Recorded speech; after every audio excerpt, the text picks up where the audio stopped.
एक अंधेरी रात थी जब रिया अपने कमरे में अकेली थी। उसकी आंखें नींद से बोझिल हो रही थीं, लेकिन तभी अचानक कमरे में एक अजीब सी आवाज आई। क्या तुम सो रहे हो? रिया डर से कांप गई। उसने सोचा शायद उसे अपनी ही कल्पनाएं सता रही हैं, लेकिन फिर वही आवाज फिर से आई, इस बार थोड़ी ज्यादा पास से।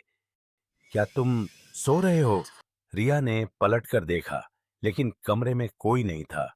उसकी सांसें तेज होने लगीं। अचानक कमरे की खिड़की बंद हो गई और हवा का झोंका आया। फिर उसकी नजरें किचन के दरवाजे पर पड़ीं, जहां एक छाया थी।